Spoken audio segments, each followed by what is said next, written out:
Welcome to the Airbnb Blueprint Podcast, your go-to training hub for building your very own Airbnb business. In each episode, we break down the exact blueprint that helped us build a multi-six-figure Airbnb business from scratch, and we'll show you how to do the same. Continue learning with us for free in the Airbnb Blueprint coaching community on Facebook. Find the link in our show notes below. Commit, believe, succeed. Let's go. Hey, Pooh.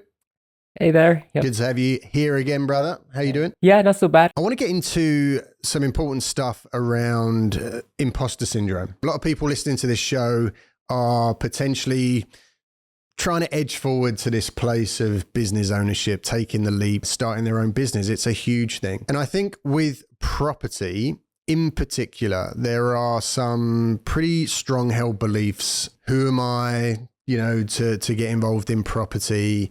I don't have the money to get involved in property. I'm no one, I'm nowhere, what right do I have? And that kind of mindset or belief around, who am I, can actually stop you from kind of moving forward, right? Yep. And I think there's some really valuable insights and conversation that we can have around some of the stuff that we've seen with some of the mentees that we're working with currently, how they were when they joined us and how they are now.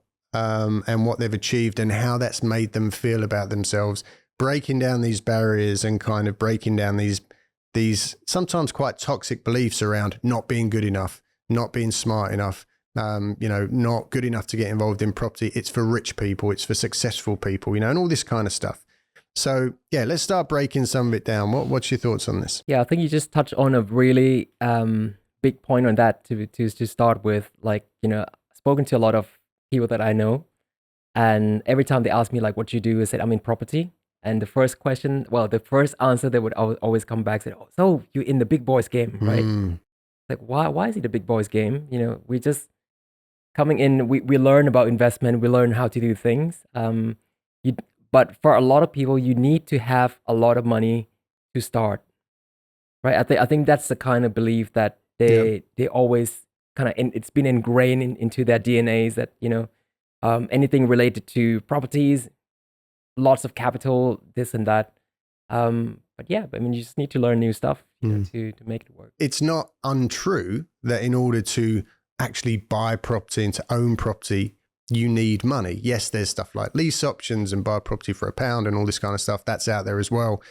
Quite hard to exercise. You do need the knowledge around that to make it happen. Absolutely doable. We've done it ourselves. Yep. But when it comes to the traditional way of actually buying property, even if you don't have the money now when you're starting out, what people don't understand, and again, you don't know what you don't know, is once you're educated and once you've been in the business and once you've made the contacts and once you can find the deals, if you can find the deal, you can absolutely find the money, because there are tons, literally an endless queue of people out there that have a lot of money, but they have no time and actually no desire to go out there and invest it themselves into property, but they're willing to work with you in order to do it. But you need the education, the knowledge, and the ability to translate that in a really fluent and confident way in order to raise that money. So that belief or that idea around I don't have the money isn't really true. The money is always there, but you need the education in order to get there in the first place.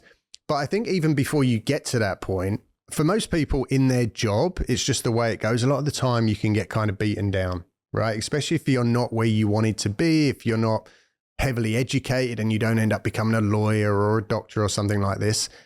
If you're not that person, a lot of the time in the workplace, you can be beaten down and you can be made to feel bad about yourself. And that can lead into this idea of who am I?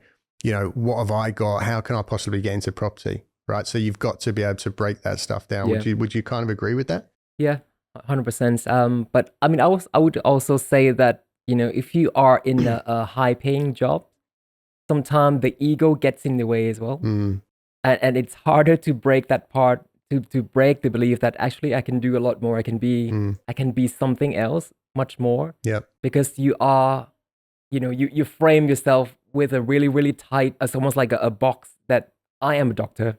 I am the architect. Yeah. I am a surgeon, I've been to Christmas dinners with my wife, kind of medical circles. And it's interesting that because we sat on a table, massive, a lot of surgeons, neurosurgeons, this and that. And when they talk about, obviously, there's a lot of clients confidentiality there, but Yeah. they do talk about it. So as an outsider, I listened to all of them, and I was like, oh, okay. But then they asked me like, what you do, and I said, I'm in property. I do this and this, and I do short-term rentals. I do this. I do buy, invest, buy, do a lot of things with property. And the first thing they said to me was that, oh, that's quite risky, Right. Yeah, Very risk averse. very risk. Yeah. And I asked them like, why'd you say that? Again, when it was in the oil and gas industries, I met a lot of people, especially like project managers, top directors that they said to me like, I've managed multi-million dollars projects, right? But they can't manage their own money. Couple of £100,000. But when it comes to this imposter syndrome, Pooh, and to be honest, guys, like a lot of the mentees that we work with, this is like the biggest challenge, is getting them to believe in themselves and having the confidence to go out there and start screaming and shouting to the world that, I'm a professional, property investor, or whatever you want to label yourself, professional, professional property person. There's something ingrained in people where they don't feel like they're able to go out there and say that. And here's the problem. Until you can go out there and start confidently saying to people, I'm a property investor, I'm in property, this is what I do, and actually changing what we call your identity. So you need to kind of flick a switch in your mind, and you need to get up in the morning and start telling yourself, even if you're the person working in the supermarket who's trying to build their Airbnb business on the side, you need to be waking up and saying, I'm a property investor. I'm not working in the supermarket and trying to build this on the side. I'm a property investor, and still currently doing a bit of work in the supermarket. That's fine. Until you can get to that point of feeling that way and selling yourself and confidently telling people this is what you do, you're not going to start to attract the things that are going to actually get you to the point where you are actually that person. So you need to start telling everybody you are that person. I think it's perfectly okay for people to wear different hats at a different time. You can be like, I don't believe in the concept that fake it till you make it. I think that's wrong. I mean, personally, I've tried it myself. I think everything just gone wrong with that. Trying to be somebody else, trying to be this massive property investor, blah, blah. When we first started, it's just not right. That's not us, Like for me, when I try to go out, I've done this, of that, when I haven't actually done it. That's all bullshit, right? So I think it's okay for like now, to wear different hats. Like, you can introduce yourself. Hey, like say for me, hey, I'm a dad. I look after my kids at home. I'm a stay-at-home dad, but I do run my business here. I do run this. I do run that. My interest is in properties, this and that. So I would just say like be genuine, and be honest. It's changing, isn't it? We've spoken about this so much. The idea of going online and pretending to be this big shot and, in the fast car and all that kind of crap. People are so tired of it. And we push our mentees every day to share all of the wins, but also more importantly, all of the failures, and just be honest and genuine about where you are. So when you're just starting out and you're doing your social media stuff and you're building your brand, and this is all part of what we do in the program to build and create this brand of who you are as a person, and then the business that you're creating, that's something that comes secondary, because first people need to buy into you and trust you and like you and see that you're being genuine and sincere, and then they want to go ahead and do business with you, right? And what you'll find is that, and we've seen it countless times with the guys that we work with, when shit goes wrong and they do a video and they're like, man, I'm at the house, this went wrong, that went wrong, what a foul, lost money, bad deal, whatever it is, heaps of engagement, tons of followers, loads of leads that come off the back of it because they're being genuine. As opposed to, hey man, look at me, new property, big bookings, making all this money, bullshit. Nothing. So people want to resonate with you, and people want to feel like they're kind of in a similar position, and then they're inspired by you sharing your story. I think it's important as well, like, when you win, you really celebrate it. If you get good bookings, I think it's good to put it out, but be genuine about it. Don't just tell people, hey, a year's booking. What's a year's booking to you? It's 28 days. things can change every 28 days. So yes, you might have things for a year, but it can change every 28 days. So it's 28 days booking, money's in the account, you're all set. Yeah. And then the next you can go on. But just to pretend to be something else, I just find it's wrong. Yeah. I mean, let's talk about some real life case studies. Let's bring it to reality, right? Instead of just conversation. So let's talk about Daniel, for example. So, we work with this guy called Daniel. He's, he's from Nigeria, very shy, very kind of, I wouldn't say introverted, actually. Introverted until you really get to know him. Yes. I think is I fair think to say. Once we know him, the deep character inside, he's such an amazing guy. He's an amazing super guy. Awesome. Super awesome. Shout out to you, Daniel. When we first started working with Daniel, and this is what I was saying about this kind of self-fulfilling circle of not believing in yourself. So when he came to us, already had 5 really nice properties in very high-end locations across central London. There was a few things that needed tweaking, some helping with some calendar optimization, some pricing, the usual bits and pieces. But the biggest thing is that nobody knew he existed. He had 0 social media presence, wasn't telling anybody what he did. He was just every day just going out there and just fighting fires by himself, wasn't sharing his stories, his wins, his failures. It was just him going out there and just giving it everything he had for himself and his family and doing amazing things. To have got to that point, coming from Nigeria, he was, I think he was in nursing, right?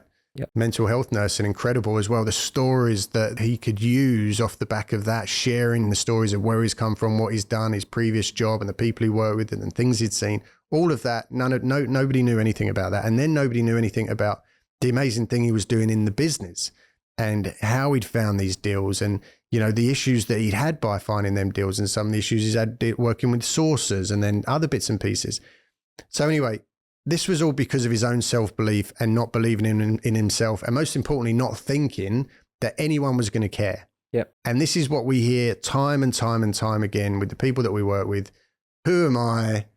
Nobody's going to care. Nobody wants to listen. Nobody cares what I'm doing. But once we can push them and get them to a point of starting to share little glimmers and glimpses of their life, the feedback and the response, the messages and everything starts to gradually lift them up, right? And believe in themselves.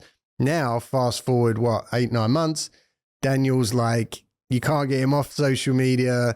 Reels, lives all over the place, pulling out his phone and doing lives in Facebook groups of 45,000 people, sharing amazing experiences, really bad experiences as well, getting heaps of engagement, loads of leads off the back of it, other deals coming off the back of it. His bookings have gone through the roof, 100% occupancy across the board. We're working with him on starting to build his own community where he's leaning heavily into his very specific heritage and his network. The opportunities that are going to come off the back of that's just going to see him take it to the next level.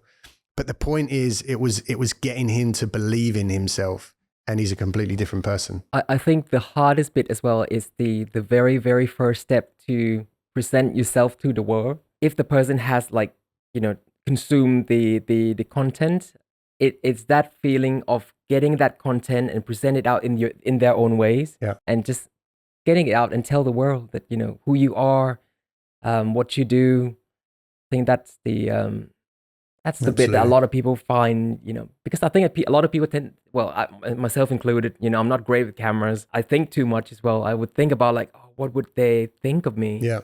I think about all the time, what if I say the wrong things, what if I say this thing and then I upset other people? What are they going to say about me? And in the end, I'm like, well, I don't give a shit about this anymore. No one's listening, so that's okay. So just say it out and be yourself. There's some tangible steps and action that Daniel's taken as well that we've worked with him very heavily on when it comes to building his brand and marketing himself, right?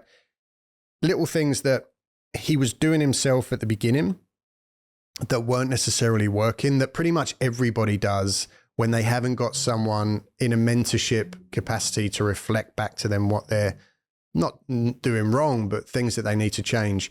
Stuff like taking too long when he was doing his videos about saying, hello, how are you? I hope everything, by that point, people have scrolled past, right? Yeah. So it's like, it's those, fast hooks, the opening of the videos where you're looking down the camera, keeping engaged with the audience, being in a quiet place, getting straight into the important part of the story, keeping people on your video to consume that content, introducing yourself, telling them who you are at the beginning, where you are, so that they can reach out and make contact with you. All of these things. So, and what's great about Daniel is he really took that on board, put himself outside his comfort zone, started putting out the content, and just started nailing the process at the intros and keeping people hooked. Alex, what about people who aren't very good with the cameras at all? I mean, well, getting myself back quite a few years and trying to say things out on the phone,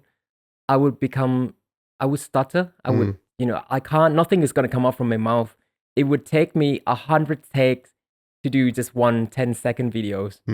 What would you say to other people? How can they just take that leap of faith? It's true, right? There's some people that are, it comes a little bit easier to than others.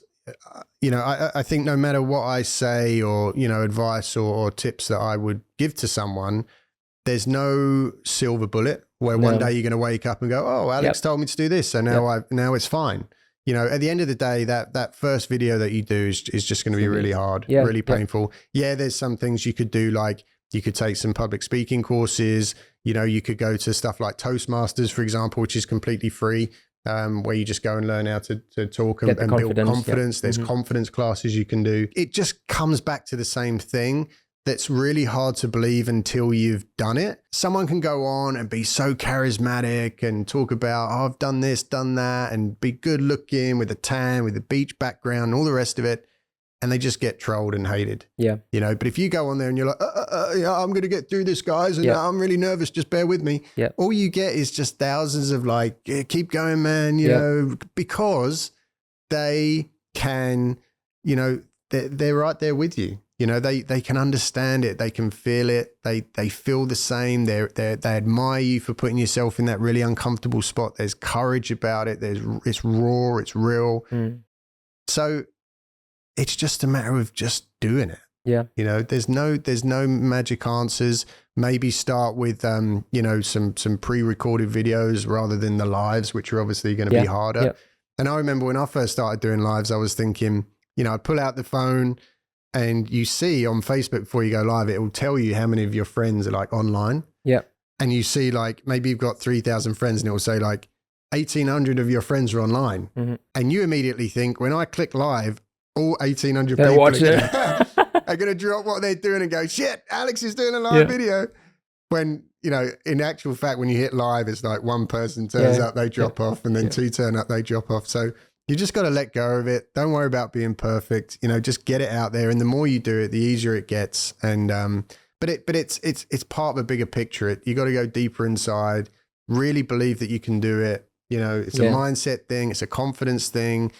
And as you start to find deals and get into it and you're doing your networking, it all just starts to slowly come together and you start really believing it, and then it rolls from there. Would you recommend, let's say for some people who are really struggle with this, recommend to use a teleprompter maybe just to get start, to push start a little bit that's for a the really moment? Good point. Pretty good point.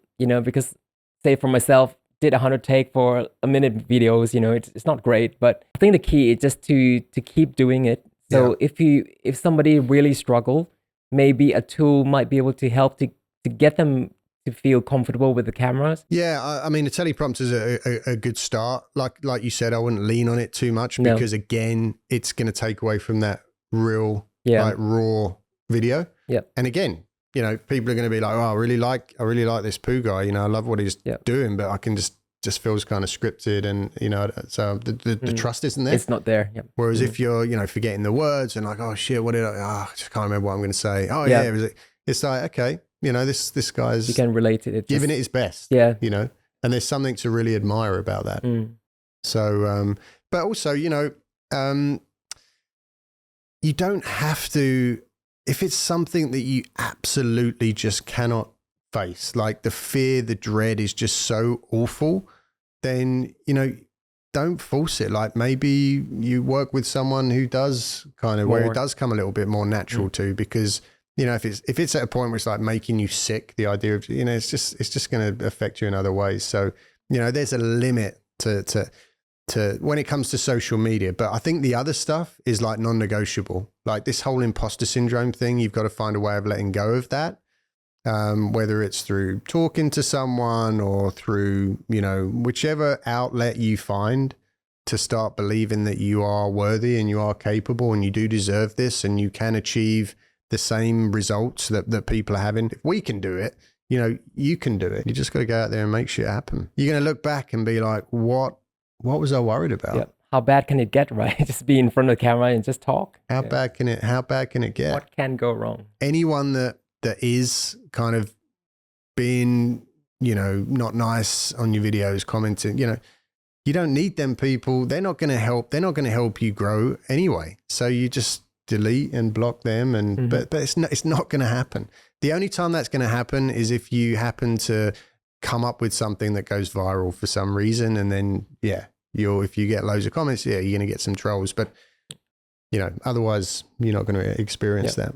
Everyone's going to be super supportive. You've just got to go for it. I think as long as you just be you, and then give lots of values to other people. Social media, and we'll do loads of this throughout the podcast, it is massively important. There's no way around it.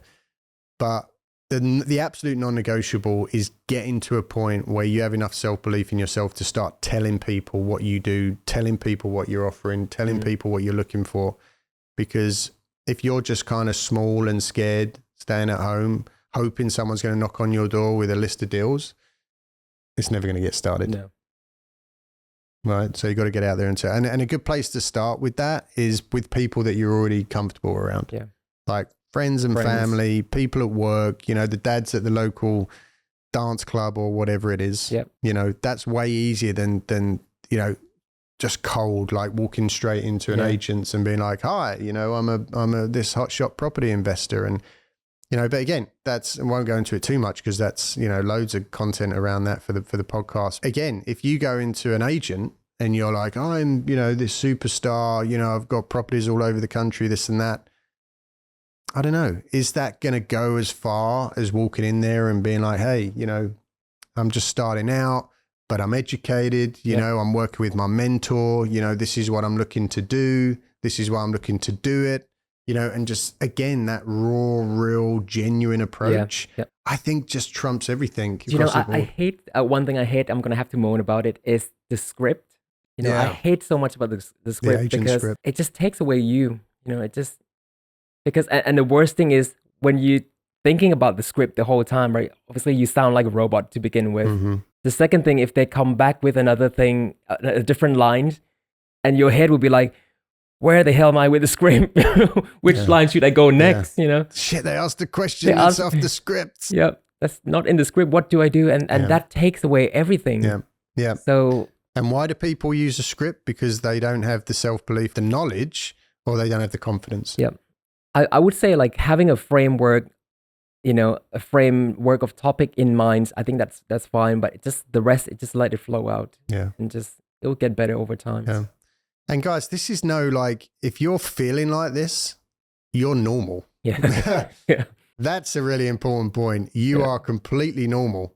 If you are going into this business just ready to jump on a stage and start screaming, you're very unique. The majority of us are scared to death when you're doing anything new. So don't beat yourself up about it.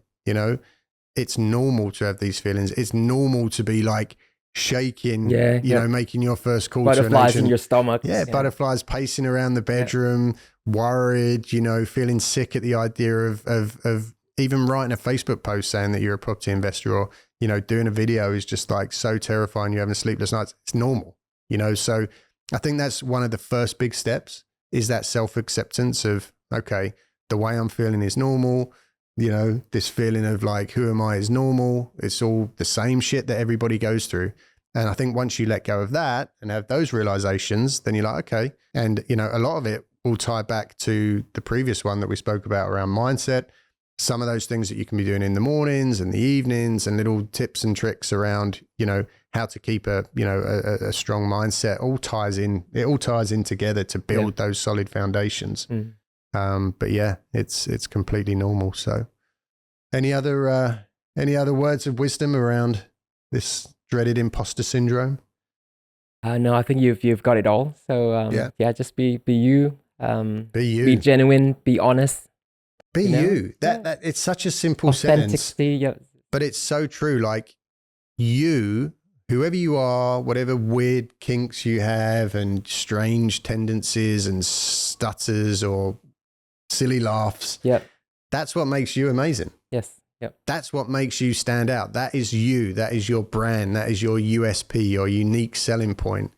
So harness the shit out of that and play on it, make a thing about it, just like, with Daniel pushing him hard to build his own community based on his heritage and his culture and where he's come from, because that's who he is. Yeah, exactly. So empower that. And a lot of people in the same boat are going to resonate with it, Yeah. And then the whole thing is just going to blow into a massive, massive community. Another example is Alan, another one of our mentees that's absolutely just blowing things up, because he is also, Chinese, leaning on his heritage, leaning on his culture, tapping into that very cleverly.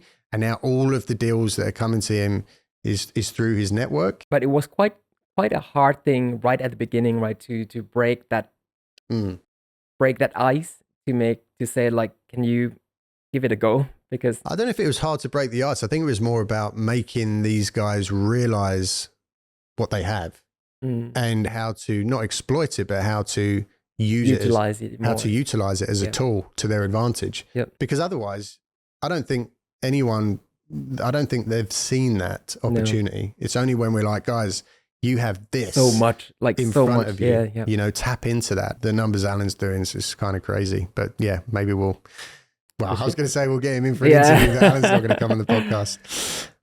Cool. Well, we'll wrap out there, guys. I hope that helped you in some way trying to get over this dreaded imposter syndrome. It is a thing. It is real.